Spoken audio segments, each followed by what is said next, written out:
L'église romane Notre-Dame et Saint-Paul de Saint-Paul-Trois-Châteaux, monument classé depuis 1841, a été cathédrale, c'est-à-dire siège d'un évêché jusqu'à la Révolution française.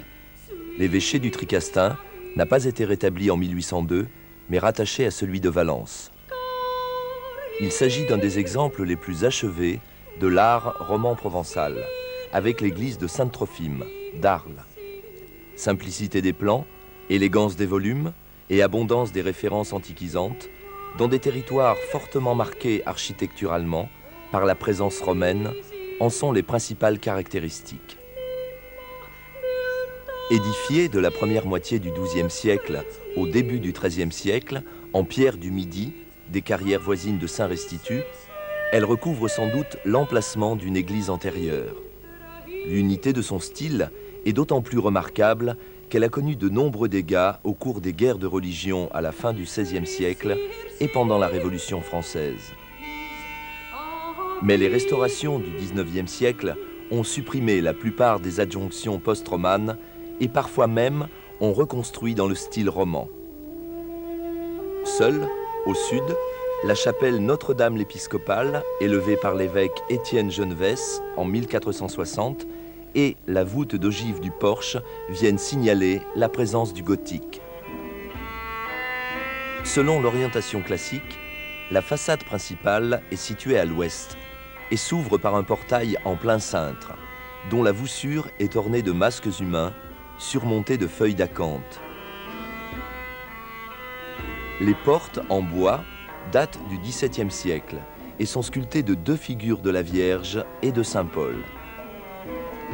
Cette façade, encadrée de pilastres et de colonnes sans chapiteaux, est certainement inachevée. La composition de la partie basse présente des analogies avec des monuments antiques et en particulier avec l'arc de Saint-Rémy de Provence. Au-dessus se trouvait probablement une corniche surmontée d'un fronton qui s'inspirait peut-être de l'arc romain d'Orange. La partie supérieure, très murale, est rythmée par la présence de plusieurs baies circulaires ou verticales. Le portail sud, qui donnait sur le quartier des Chanoines et le bourg médiéval, est précédé d'un porche voûté d'ogives au XVe siècle. Les portes en bois datent, comme au portail ouest, du XVIIe siècle. La polychromie d'origine des colonnes et des chapiteaux du porche est encore bien visible. Le chevet est constitué d'une abside à pan coupé, encadrée de deux absidioles semi-circulaires, couvertes de dalles de pierre. Sa composition rigoureuse et la sobriété des décors architecturaux sont caractéristiques de l'art roman. C'est par ces volumes que les ouvriers du Moyen-Âge commencèrent, vers 1120, la construction du monument. Ils gravèrent sur les pierres de très nombreuses marques, dites marques de tâcheron. On retrouve ces initiales aussi bien à l'intérieur qu'à l'extérieur de l'édifice, mais également sur d'autres monuments romans du Tricastin. Contrairement à la disposition habituelle au centre du transept, le clocher, refait au XVIIe siècle dans le style roman, est décalé vers le sud.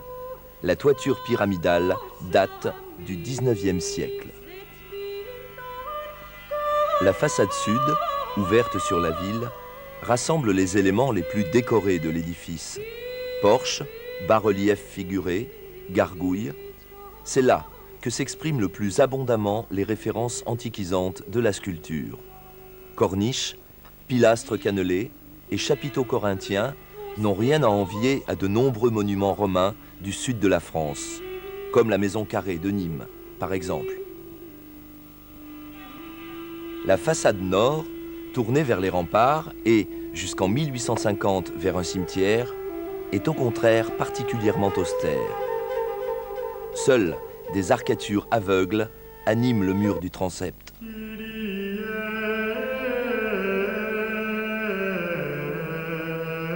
À l'intérieur, la rigueur et la sobriété des volumes et des décors sont en accord total avec l'extérieur. Cette cohérence est d'ailleurs une des caractéristiques majeures de l'art roman. La nef, longue de 28 mètres, est voûtée en berceau à une hauteur de 19 mètres.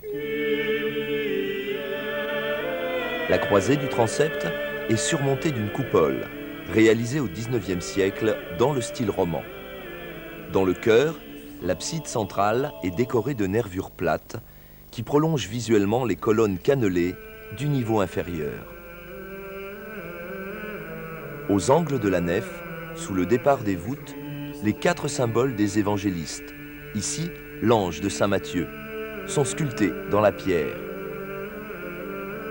La décoration sculptée de la partie haute de la nef, une série d'arcatures aveugles surmontant une frise sculptée en bas-relief, a été interrompue à partir de la seconde travée, probablement par manque de moyens. La diversité et l'inventivité des décors des chapiteaux sont remarquables. Certains d'entre eux sont inachevés. À chaque extrémité de la frise, des personnages tendent un tissu dont le drapé régulier se développe sur toute la longueur de la travée. La corniche est ornée de feuilles d'acanthe, parfois peuplées d'oiseaux.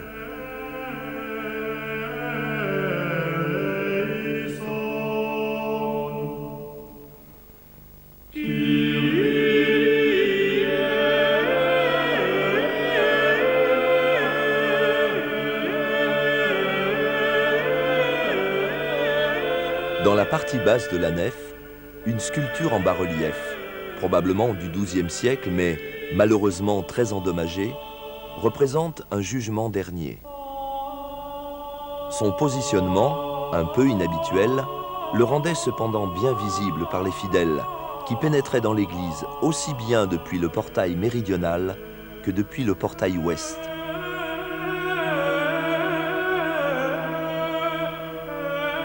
Plusieurs peintures murales d'époque gothique décorent les murs de la nef. Le pilier sud-ouest de la seconde travée est orné d'un baptême du Christ dans le Jourdain. Un chanoine donateur est figuré agenouillé. Sur le pilier lui faisant face au nord, 2 bandes de rinceaux encadrent une scène de procès d'une martyre, peut-être Sainte Catherine. Une autre peinture figure en 2 registres superposés, une Vierge à l'enfant et 2 apôtres, ou prophètes. Dans le bas-côté sud de la nef, une voussure curieusement située, car sans utilité apparente, est également ornée de peintures murales. Un Christ en majesté, encadré des 4 symboles des évangélistes et de 2 anges. Cet aménagement fait supposer que cette partie du bas-côté était destinée à être transformée en une chapelle restée inachevée. Le chœur de l'église est orné d'une mosaïque romane du XIIe siècle. L'architecture d'une ville avec coupole, toit pointu et tours crénelées y est représentée. Son nom est indiqué en toutes lettres, Jérusalem. En haut à gauche, un personnage souffle dans une trompe ou un cor. Au registre inférieur, les symboles des 2 évangélistes, Luc et Jean, le taureau et l'aigle, sont figurés cernés par des cercles concentriques. Dans la première travée de la nef, à l'angle du pilier sud, est exposée une Vierge à l'enfant en marbre, copie ancienne d'une Vierge que réalisa le sculpteur marseillais Pierre Puget en 1680. Un autel en bois doré, autrefois maître-autel, offert par l'évêque Claude Ruffier en 1663, orne le bas-côté nord. Dans ce même bas-côté, à la travée précédente, une tribune, dont la voûte de pierre date de 1757, soutient un buffet d'orgue en bois, exécuté en 1704 par le facteur d'orgue avignonnais Charles Boisselin.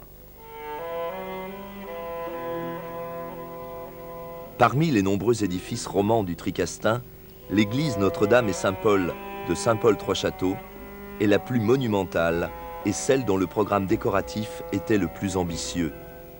Son inachèvement nous rappelle que même au Moyen-Âge, la force du spirituel ne parvenait pas toujours à l'emporter sur les réalités matérielles.